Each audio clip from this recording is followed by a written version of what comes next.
हर कहानी होती है कुछ खास जो बदल दें आपका नजरिया। सुनिए सबसे हटके कहानियां सिर्फ यूनिक ऐप स्टोरी पर। Part 1 revealing the truth death. शुरुआत।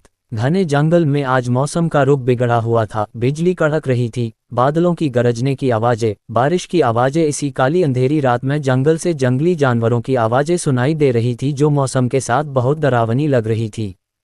इसी जंगल के अंदर एक खंडनुमा जगह पर एक बड़े से हॉल में एक 30-32 साल का आदमी बंधा हुआ था जो बेहोश दिख रहा था। उसके चेहरे पर मारने के निशान दिख रहे थे और उसके होठ के किनारे से खून की धारा निकल रही थी, लेकिन उसके चेहरा का तेज अभी भी कम नहीं हुआ था। उस आदमी की आंखें फड़फड़ाने लग गई। उसने धीरे से अपनी आंखें खोली और एक नज़र उस जगह पर घुमाई। उसने हिलने की कोशिश की लेकिन हिल ना सका, ऐसा लग रहा था क्योंकि उसकी बॉडी पैरालाइज थी। तभी धम्मम की आवाज़ से दरवाज़ा खुला। उसने अपनी आंखों से वहां देखा तो उसकी आंखों में नफरत उतर आई। सामने से एक उससे कम उम्र का ही लड़का और एक लड़की आ रहे थे जिनके चेहरे पर घमंड भरी मुस्कान थी। उन्हें देखकर उसने कुछ बोलने की कोशिश की लेकिन बोल ना सका, जिसे देखकर वो आदमी बोला, कैसा लग रहा है बड़े भैया? ओ सॉरी, तुम तो बोल ही नहीं सकते ना, अब क्या करे बेचारा, कुछ काम का ही नहीं है। वो दोनों हंसने लगे। वो बंधा हुआ लड़का उन्हें गुस्से से घूर रहा था। अगर उसका बस चलता तो वो उसे जिंदा यही गाड़ देता। लड़की बोली, बेबी अब इसका काम खत्म करो ताकि हम अपनी जिंदगी सुकून से जी सके।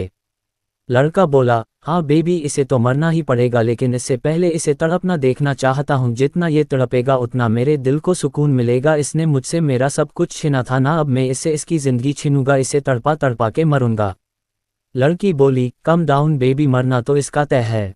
लड़का बोला, हाँ। उसने एक आदमी को इशारा किया तो उस आदमी ने एक बॉक्स में से एक इंजेक्शन निकाला और बंधे हुए आदमी के गर्दन में बुरे तरीके से लगा दिया, जिससे उसकी दर्द से आंखें बंद हो गई। लड़का बोला, खोल दो इसे। उस आदमी ने उस बंधे हुए आदमी को खोल दिया, जिसे देखकर उस लड़के ने उसे लात मार कर नीचे गिरा दिया। उस बंधे हुए आदमी का शरीर निढाल होकर जमीन पर गिर गया। उस आदमी की आंखें लाल होने लगी थी, उसके हाथों की हरी हरी नसें दिखने लगी, उसका शरीर अकड़ने लगा, वो दर्द से तड़पने लगा, जिसे देखकर वो लड़का और लड़की हंसने लगे।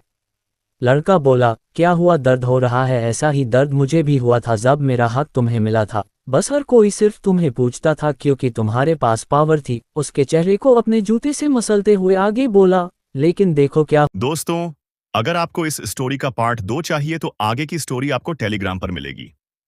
आपसे रिक्वेस्ट है कि टेलीग्राम ऐप डाउनलोड करके हमारा ग्रुप ज्वाइन करें और स्टोरी के आगे के पार्ट्स को एंजॉय करें।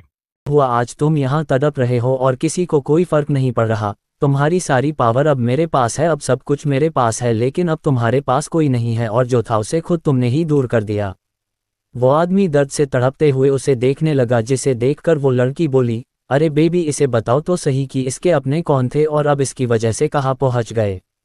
लड़का हंसते हुए बोला, हाँ बताता हूँ, लेकर आओ रे उसे।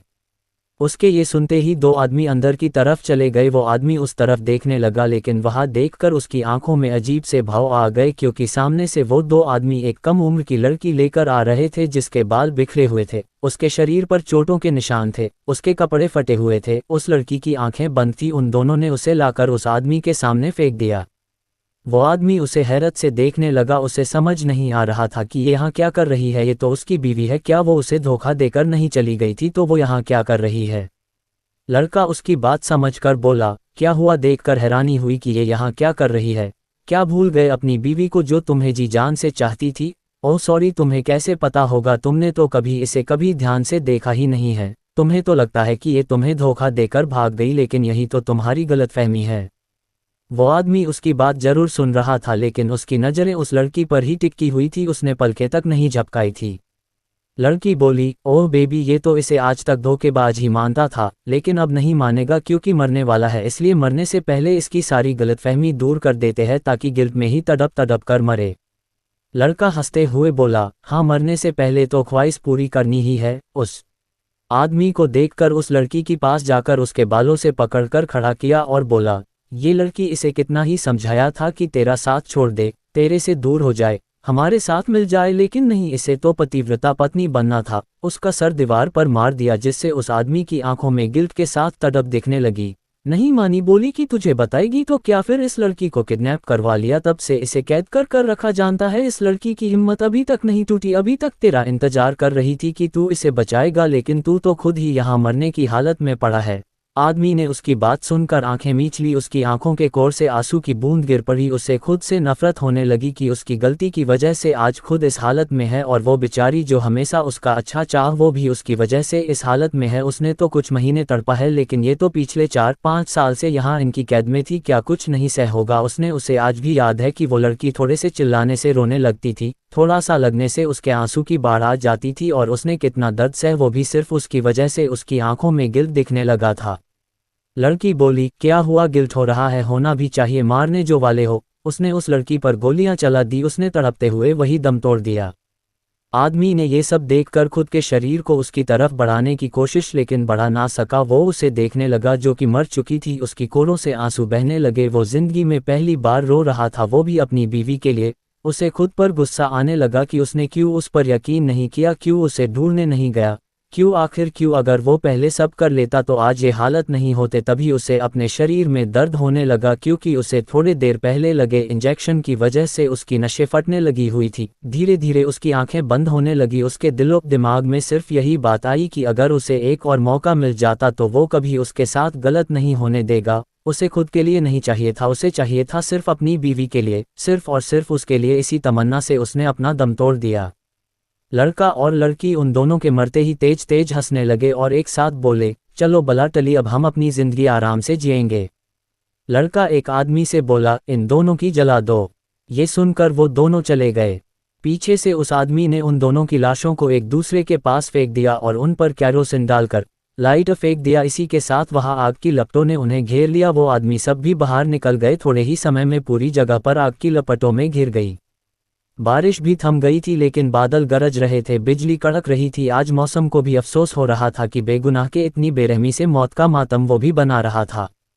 क्या यही था इन दोनों का अंत, या अंत से ही आरंभ होगा? जानने के लिए पढ़ते रहिए। Part 2 Kunal Singh Rathore is back. अब आगे। एक कमरा जो दिखने में तो बहुत लग्जरियस और सुंदर था, लेकिन उसकी हालत बहुत खराब थी। उस रूम में अंधेरा था। उस रूम से शराब की बदबू, सिगरेट का धुआं फैला हुआ था, और उन्हीं के बीच एक आदमी लेटा हुआ प्रतीत हो रहा था। उसके वजूद का आभास उस रूम में लगी एक छोटी सी लाइट से पता चल रहा था, लेकिन उस आदमी में कोई हलचल नहीं थी। तभी खिड़की से छन कर चांद की चांदनी उस पर पड़ी और उसके वजूद में हलचल महसूस होने लगी। धीरे धीरे उस शख्स ने आंखें खोली। उसने खुद को जिंदा पाया तो उसे समझ नहीं आया। वो बुदबुदाया, मैं यहाँ कैसे आया? क्या मैं मर नहीं गया था?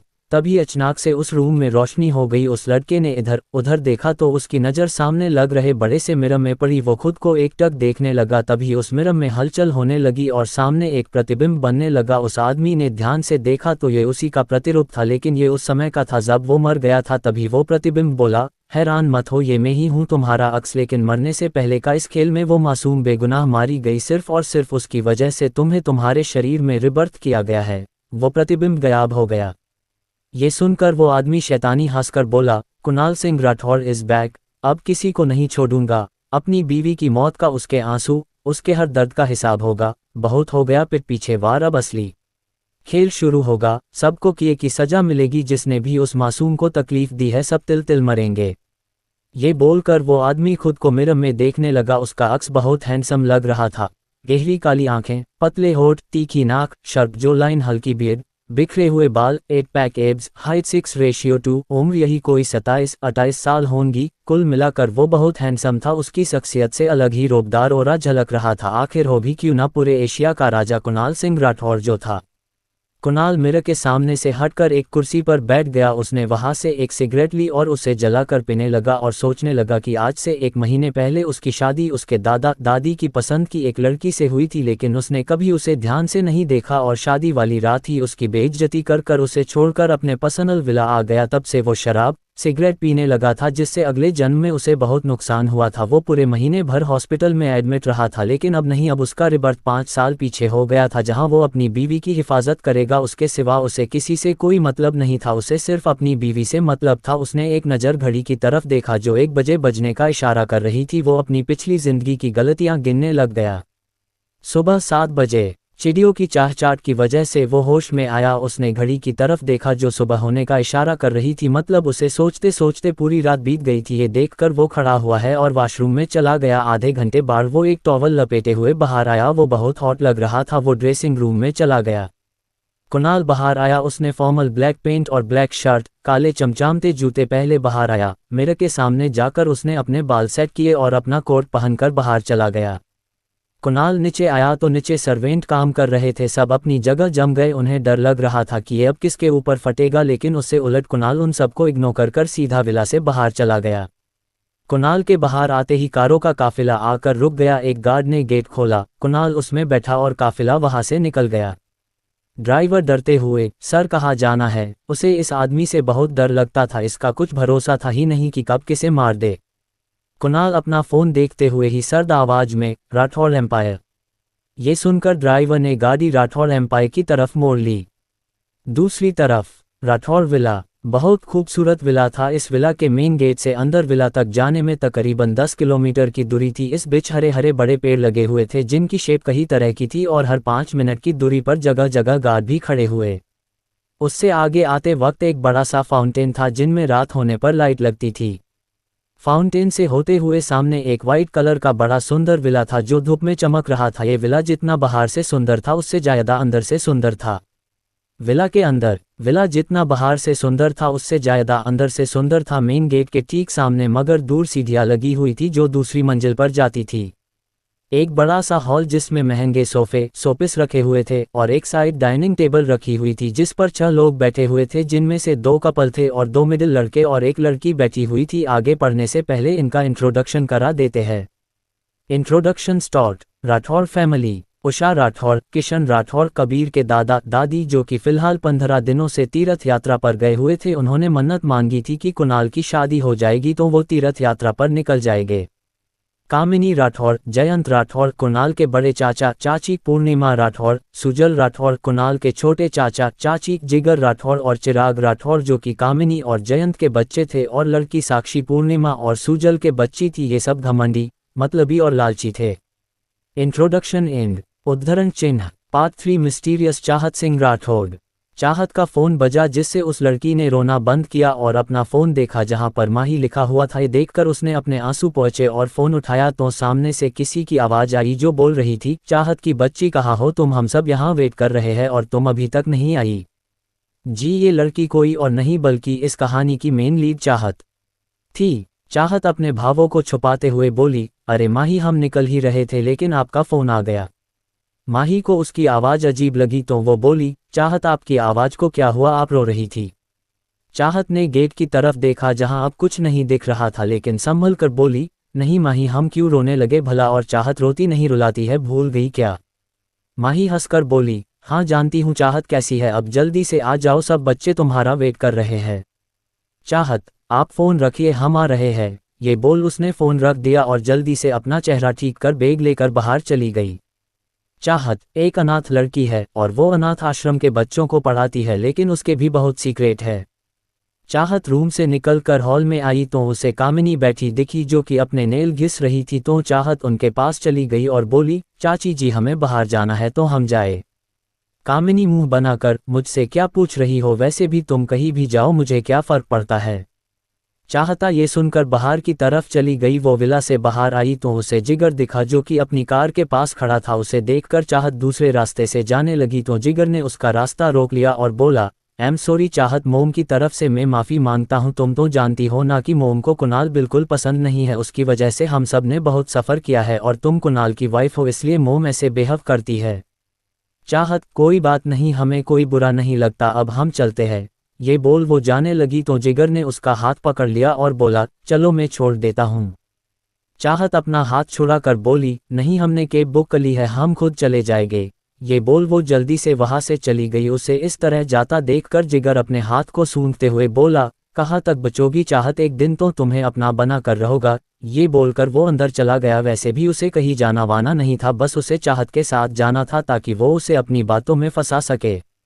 दूसरी तरफ चाहत विला से थोड़ी दूर पैदल आई और आसपास देखा, उसे कोई नहीं दिखा। ये देखकर उसने अपने बैग से पानी की बोतल निकाली और अपना हाथ धोते हुए मुंह बनाकर बोली, कमीना कहीं का, जब देखो तब छूने के बहाने ढूंढता रहता है, अगर कभी हद पार की ना तो ऊपर की टिकट काट देंगे, बेवकूफ़ कहीं कहा। चाहत के ये बोलते वक्त तेवर एकदम अलग थे। वो लग ही नहीं रही थी कि यही वो चाहत है जो अंदर रो रही थी, उन सब का सुन रही थी, लेकिन ये चाहत तो बिल्कुल ही अलग लग रही थी। चेहरे पर निडरता, कॉन्फिडेंस साफ झलक रहा था। अगर ये दोनों चाहत एक ही है तो क्यों चाहत अलग बर्ताव कर रही है? उसकी ऐसी हरकतों से, ऐसे बर्ताव से चाहत बहुत मिस्टीरियस लग रही थी। चाहत ने किसी को कॉल करने के लिए फ़ोन निकाला ही था, लेकिन रुक गई। तभी उसे लगा कि कोई उसके पीछे है। ये देखकर चाहत ने ना में गर्दन हिला दी और बोली, ये कभी नहीं सुधर सकते। ये बोलकर चाहत ने एक कैब रोकी और उसमें बैठकर आश्रम के लिए निकल गई। चाहत के जाने के बाद एक पेड़ के पीछे छिपा हुआ एक शख्स बाहर आया और बोला, नज़र रखना उन पर, उन्हें कुछ नहीं होना चाहिए। उधर से कुछ कहा गया तो उसने ओके बोलकर फ़ोन रख दिया और एक नज़र राठौड़ विला को देखकर वो शख्स भी वहां से चला गया। योजक चिन्ह, योजक चिन्ह, योजक चिन्ह, योजक चिन्ह, योजक चिन्ह, योजक चिन्ह। हैप्पी होम ऑर्फनेज काल्पनिक नाम। टैक्सी आकर रुकी, उसमें से चाहत बाहर निकली और उस ड्राइवर को पैसे देकर उसके अंदर चली गई। चाहत को देखकर वहां के बच्चे खुश हो गए और दीदी दीदी करते हुए उसके पास भागकर आए, जिन्हें देखकर चाहत के चेहरे पर बड़ी सी स्माइल आ गई। उसने अपने बैग से चॉकलेट निकालकर उन बच्चों को दे दी और उन्हें फिर से खेलने भेज दिया और खुद अंदर की तरफ एक रूम में बढ़ गई, जो यहाँ का ऑफिस रूम था, जिसमें इस ऑनर को संभालने वाली मदर मैरी डिसूजा संभालती थी। चाहत उस गेट के पास खड़ी होकर डोर नॉक किया तो सामने से मदर मैरी डिसूजा उसे देखकर बोली, अरे चाहत बेटा, वहां क्यों खड़ी हो, अंदर आओ। चाहत अंदर चली गई और प्यारी सी आवाज में बोली, मदर आपने हमें बुलाया। मदर मैरी डिसूजा उसे देखकर बोली, बेटा। चाहत वहां रखी चेयर पर बैठ गई और बोली, जी कहिए। मदर मैरी डिसूजा उसे देखकर बोली, बेटा मैं जानती हूँ तुम्हारी ऐसे अचानक शादी हो गई, अब इस सवाल का कोई मतलब नहीं, फिर भी बेटा क्या तुम वहाँ खुश हो? तुम्हें कोई तकलीफ तो नहीं है? चाहत उनकी बात सुनकर एक पल को चुप हो गई, फिर उन्हें देखकर बोली, मदर हम बिल्कुल खुश है, हमें कोई प्रॉब्लम भी नहीं है। वो जानती थी कि मदर फरिया के लिए वो उनकी बेटी जैसी है, वो उन्हें परेशान नहीं देखना चाहती थी। मदर मैरी डिसूजा ये सुनकर मुस्कुराती है और बोलती है, सुनकर अच्छा लगा बेटा। फिर उसे देखकर बोली, तुमने मेरी गैर मौजूदगी में इसे बहुत अच्छे से संभाला, लेकिन अब तुम्हें इससे ज़्यादा अपनी नई जिंदगी पर ध्यान देना चाहिए। इन दिनों वो किसी काम से बाहर गई हुई थी तो सारी जिम्मेदारी चाहत ही हैंडल कर रही थी। चाहत ये सुनकर बोली, जी, क्योंकि वो उन्हें क्या बताती जिससे उसकी शादी हुई है, वो तो उसे अपनी पत्नी तक नहीं मानता है। चाहत उन्हें देखकर बोली, मैं माही से मिलकर आती हूँ। मदर मैरी डिसूजा ने हाँ में सर हिला दिया, जिसे देखकर चाहत वहां से उठकर चली और मदर मैरी डिसूजा अपने काम में लग गई। चाहत वहां से निकलकर सीधे एक रूम के सामने आकर रुकी। उस